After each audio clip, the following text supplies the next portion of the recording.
Welcome, Kai. Thank you for joining me here. Thank you, Helen, for having me. Yeah, why don't you give us a little bio bit here, a little introduction about who you are and what you're doing.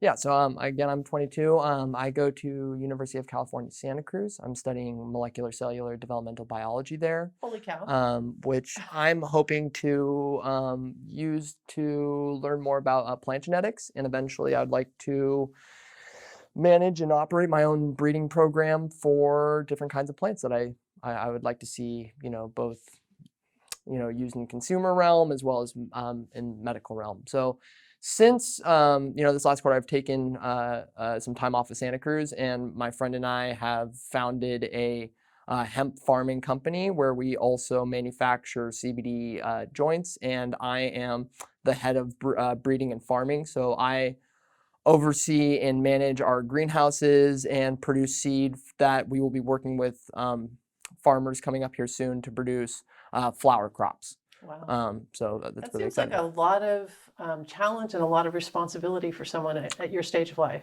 Challenges all the time, that it doesn't matter what business you're in. You could be a rocket scientist or you could be a garbage man. No matter what, you're gonna have challenges every day. It's more just really finding the intrigue and the love and the passion and making sure that that's there. And challenges, they come and go, and that's part of life. Mm-hmm.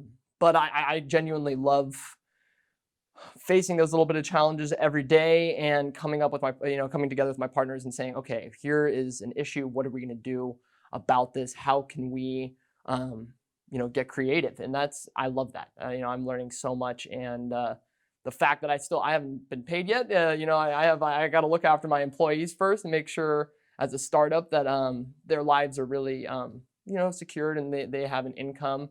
But the fact that I haven't been paid at all, but I go to work every single day and 9 to 11 hours a day, and I come home and I have a huge smile on my face. So that's got to mean something. That's so inspiring. Yeah. That's really awesome.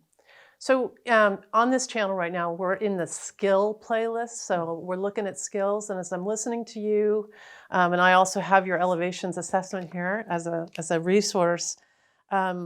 You have most of your skills listed in the facilitator area, which is that people and relationship part of you, the part of you that would be wanting to make sure your employees are taken care of, the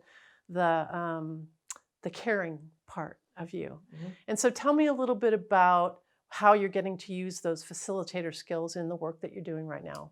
So when I was going to UC Santa Cruz, I was mostly studying science, and I was not able to use those facilitator skills much more learning research-based technical skills. Uh-huh. Now, a lot of people were like, are you sure you want to start your own business? Are you scared about that? Are you scared of the challenge?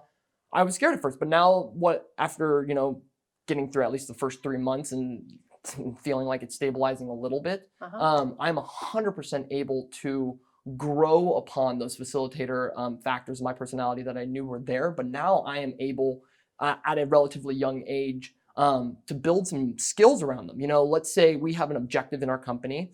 I have some different, team members who we all need to work together to complete this objective.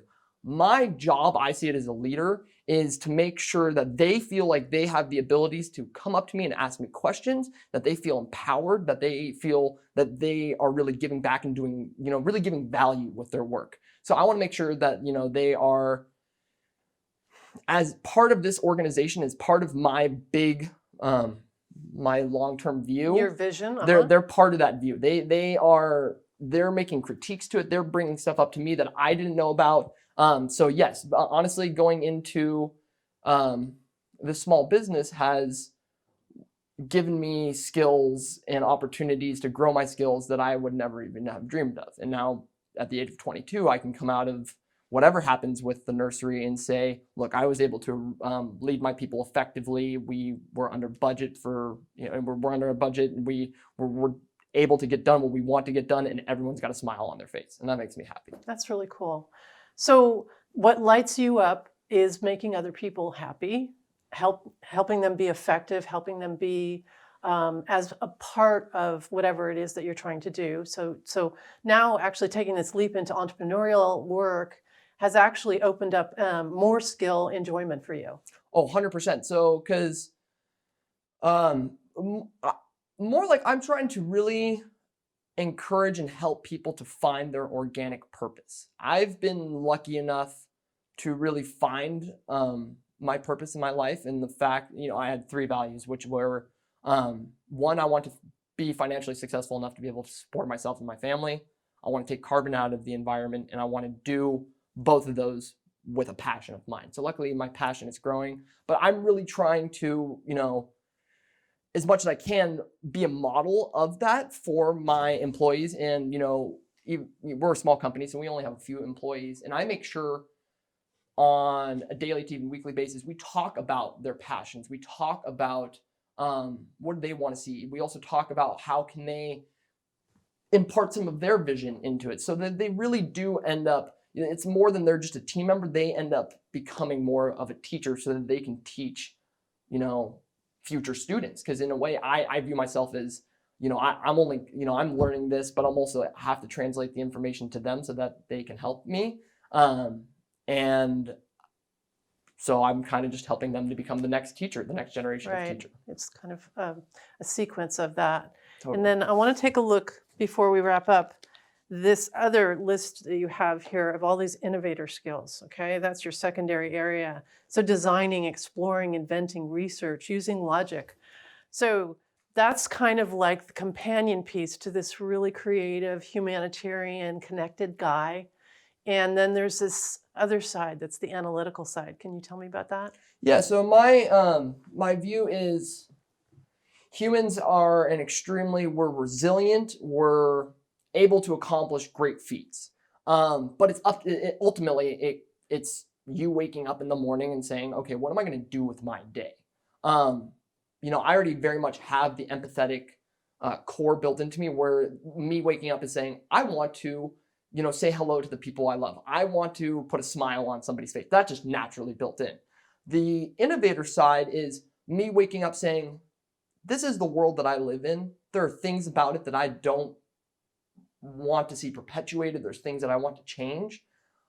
It is my job as a human, and I think it's all of our jobs as people, because we are this sentient creature on this particular planet. We have to wake up in the morning. We have to decide to make those actions, to make those changes, to think a little bit differently, because no other animal is going to do it. Right. We've got to solve these big problems that we're the only facing. ones. Yep. Food insecurity, climate issues. And those are the ones that I'm directly trying to tackle, honestly. Well, thank you. Yeah. Because we need your help. Thank you. So if you were going to say like one thing that, you'd like to get out there to help people, something that helps you, what would you like to end this interview with? Teddy Roosevelt has a famous in the arena quote about, just essentially what it boils down to is being these sentient beings. We have this ability to look around us and want to make a change, but sometimes we fail making that change. That's and now I'm realizing that is more than okay. That is like you're honestly not gonna form a successful organization if you haven't failed once. Truly, you're like. So if I can say anything, fail forward. Just don't stop. Okay, these are the issues, but I got to keep trying. I'm not giving up. I'm not giving up. Thanks, Guy. Thank you.